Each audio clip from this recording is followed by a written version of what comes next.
gangguan kesehatan mental juga, ketika dia tidak ditangani dengan baik, bisa jadi itu jadi kayak berkepanjangan kayak gitu, dan kemudian bisa juga mengganggu well-being seseorang atau kesejahteraan hidup seseorang gitu, yang pada akhirnya bisa juga sampai pada misalnya seseorang memilih untuk mengakhiri hidup.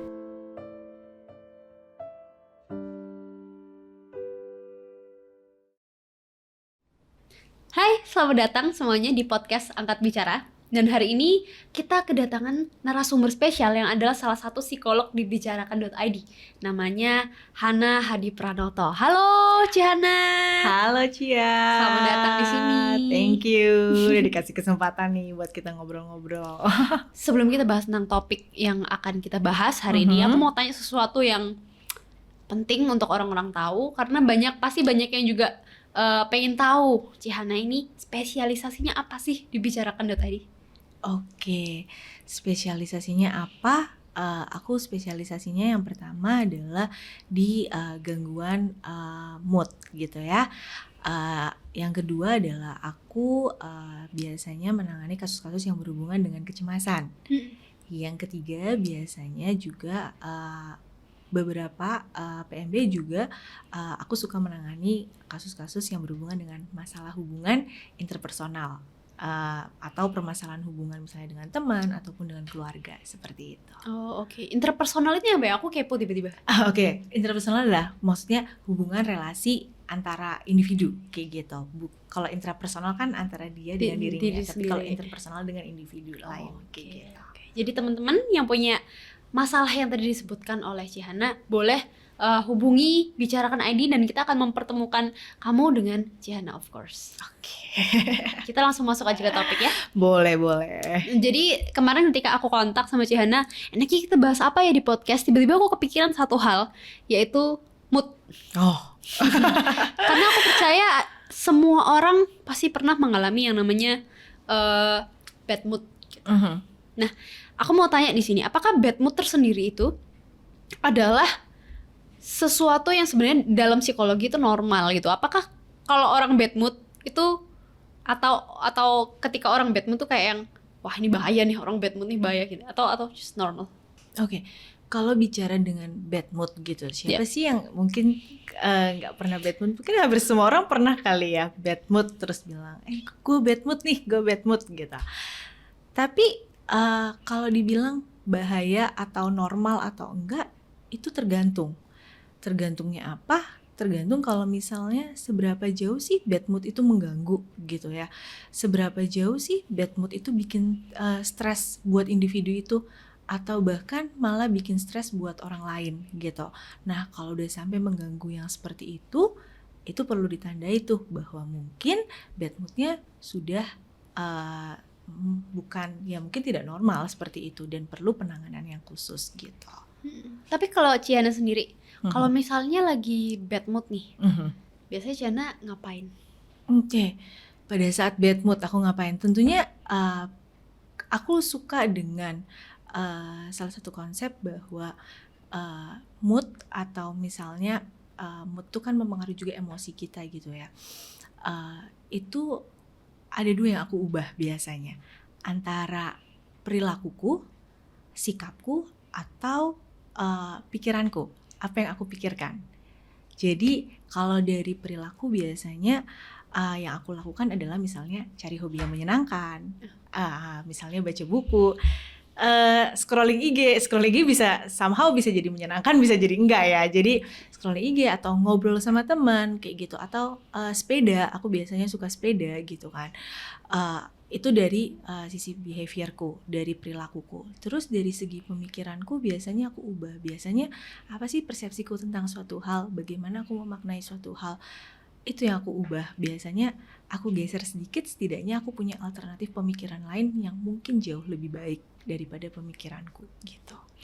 Wow, ini dari sisi Cihana yang sudah udah bijak lah ya, sudah tahu mengenal dirinya lah ya, cukup mengenal, karena psikolog juga kan gitu, pasti tahu itu. Tapi kalau misalnya dari sisi orang-orang yang kayak awam dengan psikologi dan kita masih kurang self control atas diri sendiri, kadang itu susah ya ketika lagi bad mood, terus untuk menyadari bahwa ini sesuatu yang bisa diubah nih, Aha, mencoba memikirkan sesuatu yang baik gitu, aha.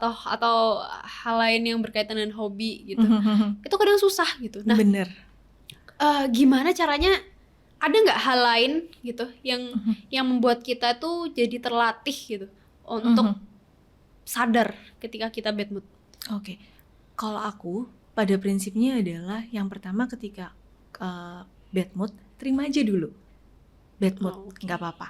Karena kalau mau bad mood terus kita bilang nggak nih, nggak boleh bad mood, nggak kok, nggak apa-apa, kayak gitu, it's okay kok. Itu akan malah justru kita semakin akan terpuruk di situ, di dalamnya gitu kan. Jadi aku pernah baca bahwa uh, ada satu kalimat yang aku pernah baca bahwa kita tidak akan bisa mengubah kalau kita tidak pernah menerimanya gitu kan. Jadi kalau bad mood ya udah terima dulu, tapi take your time gitu ya. Kamu bad mood terus udah gitu, setelah itu kamu boleh tanya mau sampai kapan kayak gini, apa yang masih bisa aku lakukan, udah gitu aja. Lebih ke menerima bahwa emosi negatif ya itu berarti kan? Benar-benar Menerima emosi negatif sebagai bagian dari hidup lah ya berarti. betul, menerima bahwa iya betul kita saat ini lagi merasakan emosi negatif ini nih, kayak gitu. Nggak apa-apa, itu wajar gitu kan. Nah, karena emosi itu kan emosi kayak lebih kayak otomatis gitu ya. Tapi kita tetap punya pilihan buat ya udah setelah ini apa yang mau kita lakukan? Maukah kita kayak gini terus? Kayak jadi yang pertama adalah kuncinya adalah self awareness. Gimana kita aware sama apa yang terjadi sama diri kita, kayak gitu. Tapi aku kepo sama satu hal gini. Apakah orang yang mengalami bad mood itu eh, selalu sakit gitu loh, kayak selalu Gangguan gitu. gitu. Oke. Nggak selalu. Nanti bisa-bisa kalau kayak gitu pada saat aku bad mood sendiri, aduh, aku gangguan nih, kayak gitu kan ya, Cia ya. Self diagnose Iya. nanti akhirnya, aduh, kok bad mood terus ya, kayaknya tiap hari gitu ya. Udah 3 hari nih kayaknya bad mood terus, jangan-jangan aku apa gitu kan. Tapi belum tentu kayak gitu kan. Tadi kan dibilang bahwa bad mood itu sebenarnya adalah sesuatu yang wajar gitu kan, selama hal itu tidak terlalu berkepanjangan. Nah, ketika itu dibilang gangguan kayak gitu, maka itu udah harus ada misalnya kriterianya secara itu harus salah satunya adalah menyebabkan distress buat orang itu. Atau mengganggu gitu kan. Dan untuk diagnosanya sendiri tentunya pasti ada jangka waktu atau durasi tertentu gitu. Maksudnya aku bad mood nih hari ini, kemudian jangan-jangan aku gangguan, padahal belum tentu. Siapa tahu besok udah nggak kenapa-kenapa gitu. Mungkin bad mood yang terjadi tuh hanya karena ada satu event yang Betul, nggak menyenangkan gitu. betul, gitu ya. karena ada satu event yang nggak menyenangkan, akhirnya kita jadi rasanya nggak nyaman kayak gitu, akhirnya moodnya terganggu kayak gitu. Tapi mungkin orang yang mengalami gangguan yang sakit gitu ya. Ini boleh nggak sih aku ngomong sakit gitu? Lebih kepada terganggu sih, Orang yang Cia. Lebih kayak gangguan disorder kan. Gitu. Ya, orang yang mengalami gangguan disorder ini berarti ya. Apa itu berarti mereka kayak moodnya jelek padahal eventnya tidak lagi jelek, bisa gitu berarti? Bisa Cia, jadi kayak ngerasanya udah kayak hampa aja gitu, kayak semuanya nggak menyenangkan gitu buat dia kayak gitu. Jadi pun misalnya dia ulang tahun, dia disurprisein, ya oke, aku tahu aku disurprisein gitu ya, tapi ya udah gitu aja kayak gitu. Jadi kayak nggak ada semangatnya gitu loh, masih kayak moodnya itu lebih kayak bad moodnya itu persisten gitu loh. Bad moodnya persisten. Iya, jadi selalu sepanjang hari moodnya mungkin jelek terus kayak gitu. Nggak pernah ada misalnya bagusnya kayak gitu. Pun bagus ya nggak bagus-bagus amat, tapi tetap misalnya itu kayak rasanya hidupnya berat, terus udah gitu kayaknya udah nggak nyaman buat maksudnya melanjutkan hidup kayak gitu. Pokoknya bener-bener kayak ibarat kata gelap dah semua kayak gitu. Berarti sama dengan depresi berarti? Kurang lebih itu Cia, kalau orang dengan gangguan misalnya mood gitu ya, gangguan mood itu salah satunya adalah depresi tadi. Kayak gitu. Nah itu tuh ketika orang depresi pasti harus ada durasinya dalam waktu tertentu, nggak bisa kita sembarangan bilang oh aku udah nggak nafsu makan nih 2 hari gitu, terus udah gitu aku nggak mood buat makan, aku nggak mood buat keluar, tapi barusan misalnya terjadinya kapan 2 hari ini, kita walaupun kamu datang ke psikiater atau psikolog, ke profesional gitu, belum tentu mereka bisa diagnose kamu dengan oh kamu depresi gitu, karena kita pun punya kayak pakemnya kayak gitu buat mendiagnosa seseorang dengan gangguan mood. Lalu kalau misalnya oke, berarti mood dengan depresi ini adalah dua tipe yang hampir sama, tapi secara dinamakan berbeda. Lalu spesifik berbedanya Kak Chihana tahu nggak ya? Oke, mood itu kan seperti emosi gitu ya, tapi mood itu sedikit berbeda daripada emosi gitu. Oke. Jadi kalau mood itu yang pertama dia berbedanya dia lebih persisten daripada emosi. Kalau emosi mungkin bisa cuma berapa menit, tapi mood itu jauh lebih lama. Dan kalau emosi itu kan biasanya karena satu hal tertentu. Kayak gitu, misalnya aku nggak suka, aku ngerasanya sebel kalau kamu misalnya bohong sama aku nggak suka gitu loh. Tapi ketika mood itu udah jadinya blur, jadi kayak nggak ngerti, tapi aku nggak nyaman dengan itu, kayak gitu. Salah satunya itu perbedaannya. Nah, kemudian mood itu secara nggak langsung memang berdampak sama emosi kita. Coba kalau kamu misalnya bad mood gitu kan, Cia, nggak mungkin kan kamu jadi kayak happy ketawa-ketawa gitu kan. Tapi kalau bad mood ya nanti jadinya misalnya kamu rasanya sedih, hampa kayak gitu, kosong misalnya kayak gitu, putus asa. Nah, kemudian kalau kita bicara mood lagi gitu ya, salah satu gangguan mood adalah depresi, salah satunya doang kayak gitu, salah satunya dari depresi. Jadi depresi adalah suatu gangguan mood kayak gitu ya, saling berkaitan, maksudnya bukan beda nama, tapi depresi merupakan definisinya adalah gangguan mood kayak gitu yang mungkin persisten atau mungkin berlangsung selama periode waktu tertentu dan diiringi beberapa simptom-simptom lain misalnya gitu. Selalu ada simptomnya berarti ya? Iya, ada beberapa simptomnya yang harus memenuhi kriteria bahwa dia mungkin didiagnosa dengan depresi gitu. Oke. Ada satu hal yang menarik di kalangan orang-orang. Biasanya ketika kita tuh moodnya naik turun gitu. Lalu ada ini kejadian nyata ya. Jadi temen aku pernah satu kali dia tuh memang orangnya moody gitu loh. Jadi naik turun gitu moodnya. Lalu dia bilang gini, dia nggak pernah pergi ke psikolog, dia nggak pernah ke psikiater. Terus dia bilang gini, aku ini bipolar. itu kayak menurut aku kurang tepat karena dia kan kalau Chihana bilang tadi, ketika kita didiagnosa dengan gangguan mood tertentu seperti depresi atau mungkin bipolar juga, betul, itu harus ada simptom tertentu yang harus cek gitu kan? Iya, benar. Terpenuhi. Gitu kan? Yang terpenuhi, beberapa simptom yang harus terpenuhi gitu. Nah, tapi aku tuh kepo karena ketika aku mengulik tentang apa yang akan kita bahas hari ini, aku menemukan sebuah survei artikel gitu yang dia mengatakan bahwa salah satu penyebab bunuh diri terbesar di dunia itu adalah gangguan bipolar. Bipolar itu tadi. I was like, okay, bipolar bisa bikin orang bunuh diri, berarti ketika kita moodnya nggak baik nih, turun, bipolar kan moodnya turun gitu. Kalau ini dibiarkan begitu saja, itu kan berarti bisa bertambah parah gitu kan? Betul. Kayak ibarat kata kalau misalnya Cia punya sakit gitu ya, terus didiemin aja, nggak dikasih penanganan yang tepat. Sebenarnya mungkin kayak ibarat kata lukanya kecil, tapi nggak pernah ditangani dengan baik kayak gitu. Sebenarnya kalau ditangani dengan baik bisa sembuh dengan mungkin sembuh dengan baik gitu ya. Tapi kayak gangguan kesehatan mental juga, ketika dia tidak ditangani dengan baik, bisa jadi itu jadi kayak berkepanjangan kayak gitu, dan kemudian bisa juga mengganggu well-being seseorang atau kesejahteraan hidup seseorang gitu, yang pada akhirnya bisa juga sampai pada misalnya seseorang memilih untuk mengakhiri hidup gitu. Bisa separah, separah sampai bunuh diri itu. Betul, karena kalau bilang tadi Cia bilang bipolar tadi, bipolar juga kan ada beberapa kriterianya. Di bipolar itu ada beberapa tipe kayak gitu ya. Salah satu kriterianya di bipolar yang banyak sering disebut atau mungkin yang paling banyak dibahas adalah bipolar tipe 2 nih, di mana ada periode manik sama periode depresi kayak gitu. Nah, pada saat periode manik itu sebenarnya periode apa sih di mana seseorang itu kayaknya dia bersemangat banget kayak gitu.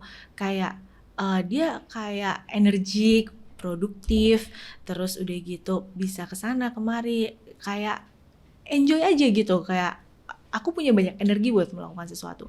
Tapi dalam waktu periode tertentu itu berlangsung, kemudian dia bisa dalam waktu periode tertentu juga dia mengalami fase di mana dia depres gitu kan, di mana dia depres dan kemudian ya bisa aja hidupnya rasanya nggak nyaman, hampa, putus asa, kecewa, sedih kayak gitu.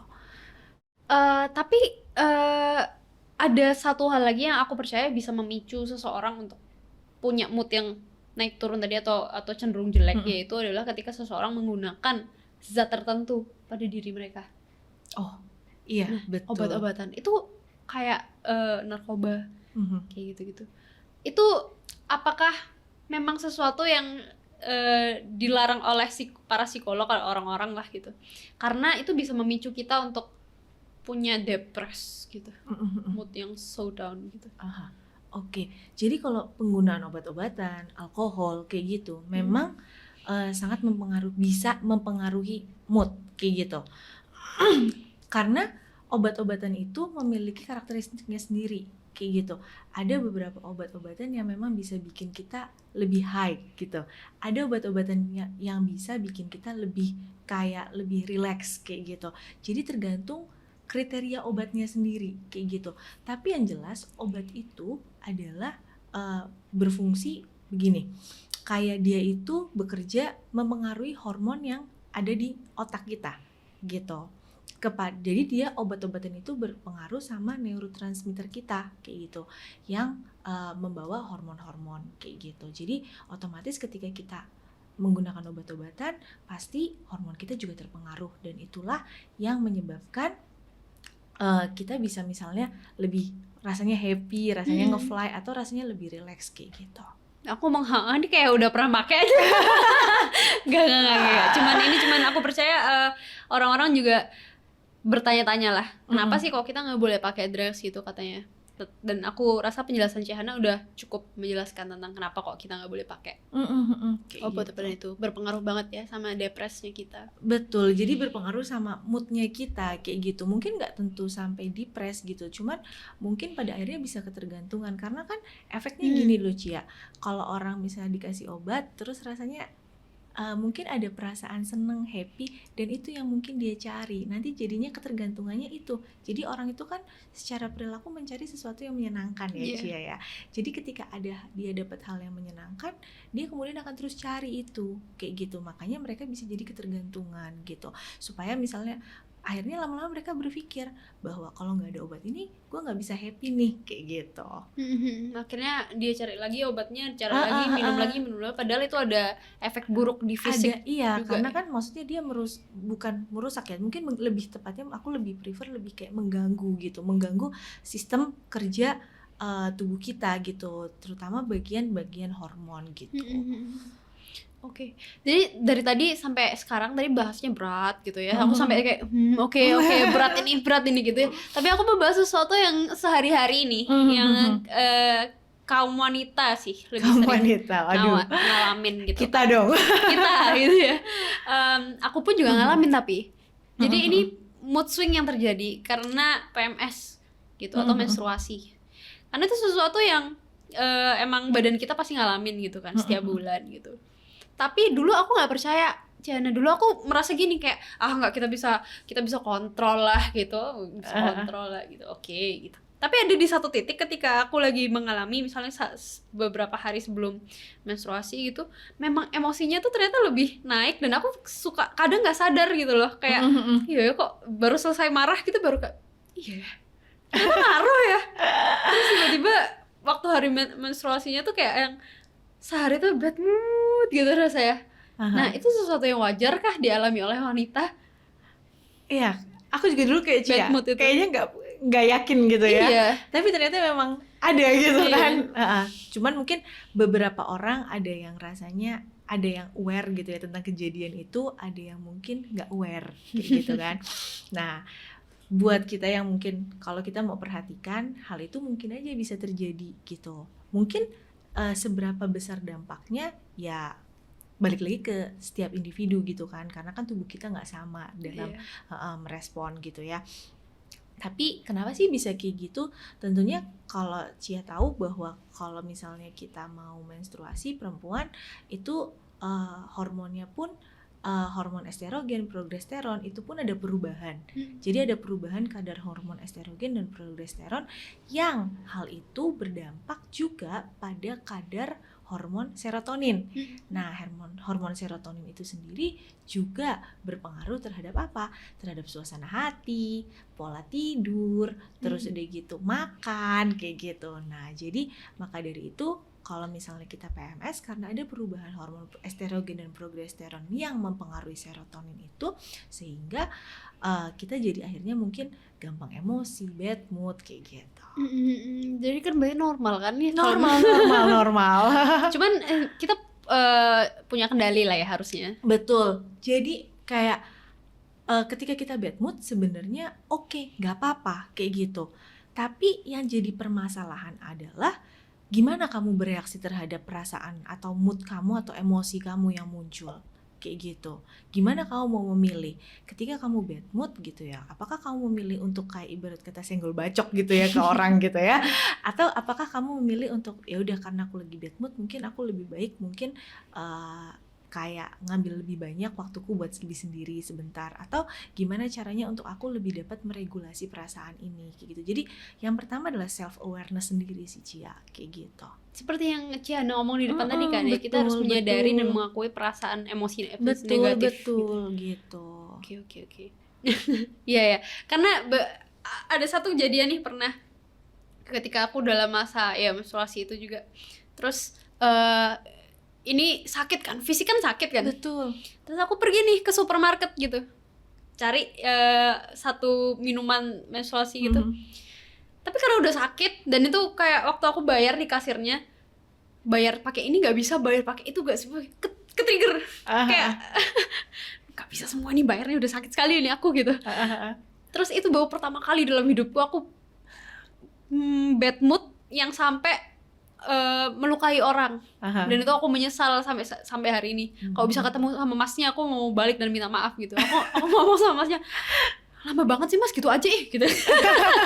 Aku nggak pernah begitu sama orang. Tapi baru itu keadaan menstruasi yang bikin moodnya sangat-sangat jelek itu yang bikin kayak akhirnya aku melukai dengan perkataanku. Mungkin bener kata Cihana ya, ketika kita dalam situasi yang bad mood tadi atau yang lagi nggak enak perasaannya, lebih baik menghindari orang dulu kali ya, cari waktu untuk sendiri. Iya kayak gitu. Atau kalau nggak bisa sebenarnya tadi kan, apalagi kalau menstruasi nggak cuma pengaruh hormon ya, tapi ada perasaan, maksudnya fisik, kondisi fisik juga lagi nggak oke nih kayak gitu. Ada yang sakit, ada yang kram kayak gitu. Nah tapi kita bisa misalnya kita bisa apa ya, bahasanya saya suka pakai marah dengan elegan atau bisa marah tanpa perlu marah-marah gitu kan. Kayak misalnya gini, ketika kita rasanya perutnya nggak enak atau sakit atau mood kita lagi jelek, kita bisa kasih tahu sama teman kita, teman sebelah kita mungkin, atau yang orang-orang di sekitar kita, tunggu dulu ya, kayak aku lagi rasanya nggak mood nih hari ini kayak gitu. Jadi kayak biarin orang tahu gitu, jangan nanti dia nggak tahu kita terus tahu-tahu kita semprot dia gitu kan rasanya gimana juga gitu. Jadi kita bisa, maksudnya rasanya, atau misalnya dia udah bikin kita kesel, kita bilang hari ini kondisiku lagi nggak oke nih, dan maksudnya aku nggak suka dengan perilakumu itu, sorry kayak gitu. Mungkin dengan hal itu kan lebih kita bisa ngungkapin perasaan nggak nyaman kita, tapi nggak perlu kita marah-marah, karena kalau kita marah pun message-nya nggak akan sampai juga ke dia gitu kan. Itu kayaknya banyak diperlukan oleh para wanita deh. Kayak misalnya kayak tadi di dalam kasusnya Cia gitu kan, kayak dari instead of bilang kayak kenapa sih mas gitu aja lama banget gitu kan, kan mungkin bilang gini, mas lain kali bisa lebih cepet nggak gitu kan, atau apa yang kayak apa sih yang pengen kita sampaikan dengan kayak gitu sih Cia. Iya, sebenarnya aku mau bilang ini, kayak ada cara lain nggak yang lebih cepat gitu. Nah, karena itu udah emosi banget itu. Nah, betul. Udah sakit semua gitu. Dan Gitu. moodnya memang nggak bagus kan ya karena itu. Aku nggak tahu kenapa itu, kenapa ternyata ada penjelasan ilmiahnya juga ya. Gitu. Dan ini sangat sangat dibutuhkan wanita, kenapa? Karena aku sering banget lihat konten kayak di TikTok atau Reels gitu yang ketika ini cewek PMS gitu, terus misalnya si cewek main HP gitu ya, terus diganggu sama diusilin sama cowoknya waktu PMS bisa kayak singa gitu kayak gitu, aduh wah gitu langsung dipukul cowoknya atau apa kayak gitu. Nah, yang aku mau garis besar di sini adalah ternyata bahwa kita ini sebenarnya bisa kok mengendalikan. Betul. Yang penting selalu aware dulu perubahan apa yang terjadi sama diri kita gitu. Barusan kita bisa mulai perlahan-lahan kita take control sama itu gitu kan. Proses ya, nggak segampang yang kita omongkan. Pasti butuh proses gitu. bener. Kadang bisa kontrol, kadang enggak. Dan itu normal. Itu kan bagian daripada kita proses untuk belajar gitu. Ngomongnya sih enak, tapi aku yakin bahwa dalam menjalaninya pun itu nggak gampang. Wow. Oke. Gitu. Itu satu hal lagi yang tadi aku kebuka waktu Cihana bilang bahwa itu proses, nggak gampang. Itu berarti orang tuh bisa dong dari hari ini yang dia kayak moodnya sering jelek gitu, terus sering marah atau sering melukai dengan kata-kata, akhirnya itu bisa berubah perlahan-lahan untuk menjadi lebih baik dan menyalurkan emosi negatif itu dengan lebih baik. Berarti bisa ya? Bisa gitu, selama orang itu memiliki keinginan dan kemauan. Karena berubah itu nggak enak, Cia. Gitu. Orang udah terbiasa gini, suruh berubah nggak enak gitu. Tapi ketika orang menyadari bahwa kayak tadi nih, Cia, harusnya nggak boleh kayak gitu nih, tahu nih, aware gitu kan. Terus apa yang bisa aku lakukan? Oh, mungkin nextnya aku bisa lebih baik nih, kayak gitu. Tapi harus apa? Harus ada kemauan juga. Ada kemauan, ada kesediaan untuk berubah, kayak gitu. Harus ada kemauan, harus ada awareness untuk berubah. Kayak gitu. Oke. Itu bagus sih. Tapi gimana kalau misalnya orang itu nggak punya awareness untuk berubah, tapi ini kita jadi orang yang bukan dia ya, jadi ini temannya gitu. Gimana cara kita menyampaikan ke dia untuk misalnya berubah dong gitu, tapi gayanya halus. Ada nggak sih caranya? Iya, kalau memang itu adalah teman kita, tapi yang pertama gini, kita tidak bertanggung jawab atas kayak dirinya dia, perubahannya dia, kayak gitu. Kalau dia mau berubah itu adalah karena pilihannya dia sendiri, Cia, kayak gitu. Tapi sebagai teman, boleh nggak kita bantu? Boleh, kayak gitu. Caranya gimana? Dengan cara kita ngomong baik-baik sama dia. Misalnya dengan kata-kata, bahasa trennya sekarang misalnya dengan iMessage, kayak gitu. iMessage?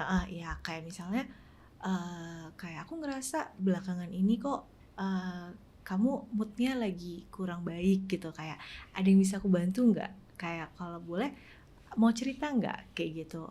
Kayak I'm here to listen gitu loh.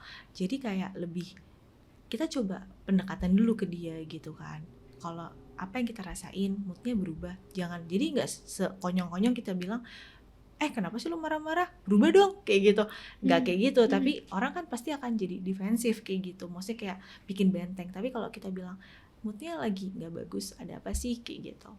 Itu bisa gitu. Atau kalau enggak, kayak misalnya ketika aku punya teman gitu ya, dia suka meledak-ledak kayak gitu. Ya aku bilang kayak, next time boleh nggak? Maksudnya mungkin lebih calm down sedikit, kayak gitu. Ini aku ngomong bertanya dari sisi kalau kita tuh punya teman yang suka bad mood gitu. Benar, kalau kita punya teman yang bad mood kan kadang-kadang bingung juga gitu ya.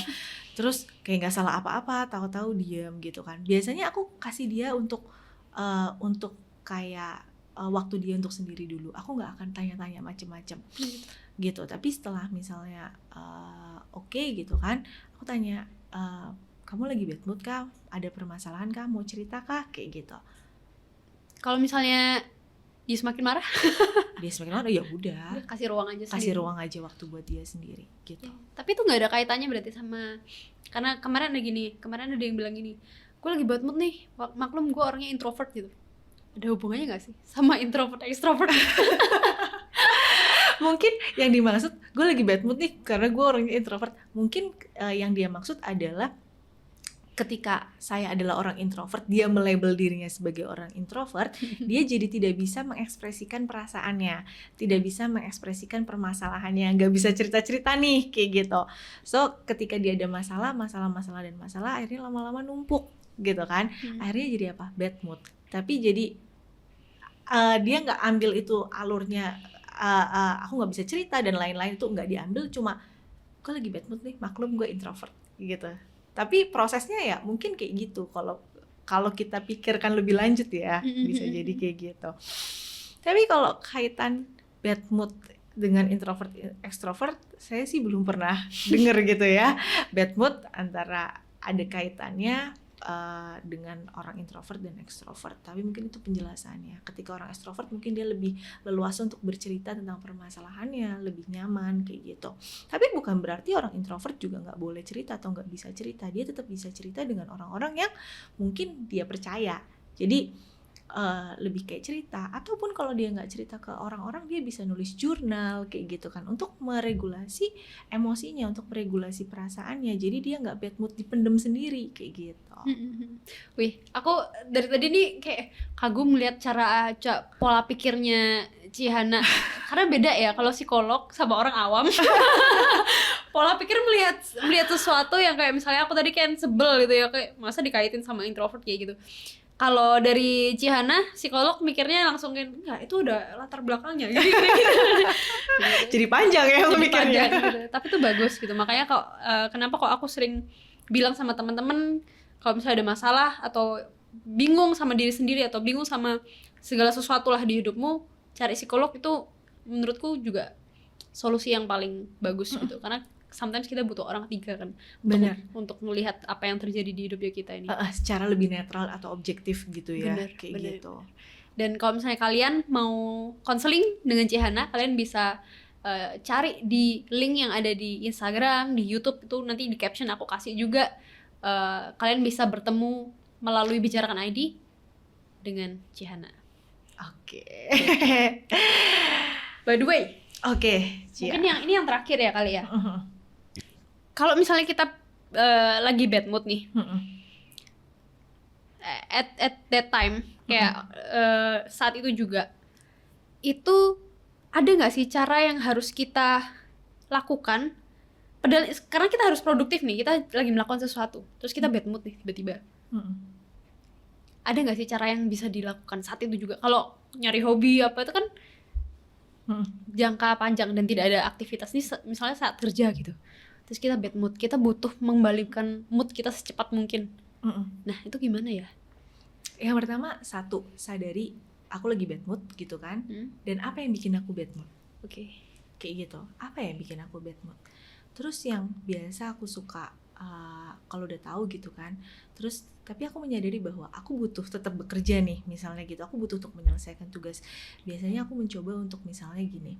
Tekniknya misalnya dengan salah satunya distraksi kayak gitu, atau misalnya teknik-teknik dengan cara tarik nafas yang dalam seperti itu. Jadi mencoba untuk kayak menstabilkan emosiku dulu nih. Kalau mungkin aku lagi marah atau aku lagi sedih gitu ya, aku mencoba untuk tarik nafas dulu, balik kayak tarik nafas, inhale, exhale kayak gitu. Aku berulang kali supaya bikin aku jauh lebih rileks dulu nih. Kenapa aku bilang kayak gitu? Setelah aku jauh lebih rileks gitu, aku bisa berpikir lebih objektif. Karena aku butuh tenang dulu nih, gitu. Jadi nggak perlu aku jadi happy dulu, tapi paling nggak aku butuh tenang dulu. Walaupun aku bad mood, kayak gitu. Aku kayak ketika aku dihadapkan harus tetap bekerja gitu, maka aku berusaha untuk kayak buat diriku tenang dulu, kayak gitu. Oke.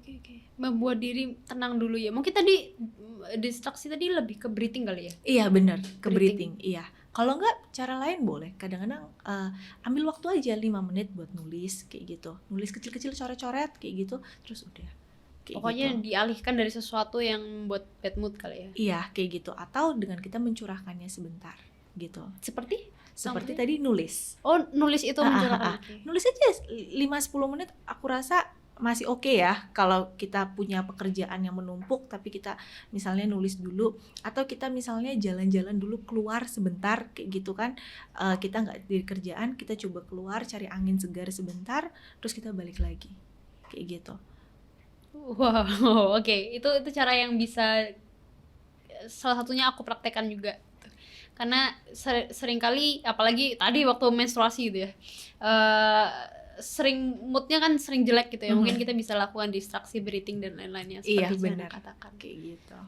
Oke. Cihana, Sebelum Oke. kita mengakhirinya, ada nggak satu kata, dua kata yang mau disampaikan kepada orang-orang yang nonton video ini? Mungkin tentang mood, atau tentang kecemasan, atau tentang depresi, apapun yang menjadi concern Cihana.